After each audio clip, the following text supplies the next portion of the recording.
बुढ़ापे की हकीकत। एक बूढ़े पिता की रुला देने वाली कहानी। एक गांव में एक बूढ़ा व्यक्ति अपने बेटे और बहू के साथ रहता था। पूरा परिवार सुखी और संपन्न था। किसी तरह की कोई परेशानी नहीं थी। बूढ़ा बाप, जो किसी समय अच्छा खासा नौजवान था, आज बुढ़ापे से हार गया था। चलते समय लड़खड़ाता था, अब तो लाठी की ज़रूरत पड़ने लगी थी। चेहरा झुर्रियों से भर चुका था, बस किसी तरह अपना जीवन व्यतीत कर रहा था। घर में एक बात अच्छी थी कि शाम को खाना खाते समय पूरा परिवार एक साथ टेबल पर बैठकर खाना खाता था। एक दिन शाम को सभी लोग खाना खाने बैठे थे। बेटा ऑफिस से आया था, उसे भूख लगी थी, इसीलिए जल्दी से खाना खाने बैठ गया और साथ में बहू और एक बेटा भी खाने लगे। बूढ़े हाथ जैसे ही थाली उठाने को हुए तो थाली हाथ से छिटक गई और थोड़ी सी दाल टेबल पर गिर गई। तो बहू और बेटे ने पिता की ओर घृणा दृष्टि से देखा और फिर खाना खाने लगे। बूढ़े पिता ने जैसे ही अपने हिलते डुलते हाथों से खाना खाना शुरू किया तो खाना कभी कपड़ों पर गिरता तो कभी ज़मीन पर।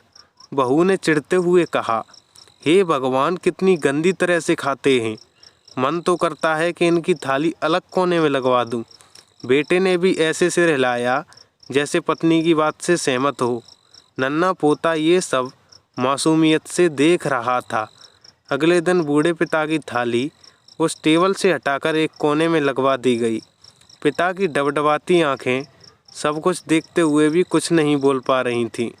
बूढ़ा पिता रोज की तरह खाना खाने लगा। खाना कभी इधर गिरता, कभी उधर। पोता अपना खाना छोड़कर लगातार अपने दादाजी की तरफ देख रहा था। माँ ने पूछा, क्या हुआ बेटे, तुम दादाजी की तरफ क्या देख रहे हो और खाना क्यों नहीं खा रहे हो? तो बच्चा बड़ी मासूमियत से बोला, माँ, मैं सीख रहा हूँ कि वृद्धों के साथ कैसा व्यवहार करना चाहिए। जब मैं बड़ा हो जाऊँगा और आप लोग बूढ़े हो जाओगे तो मैं भी आपको इसी तरह कोने में खाना खिलाया करूँगा। बच्चे के मुँह से ये सब सुनते ही बहू और बेटा दोनों काँप उठे। शायद बच्चे की बात वे समझ चुके थे, क्योंकि बच्चे ने बड़ी मासूमियत के साथ एक बहुत बड़ा सबक दोनों लोगों को दिया था।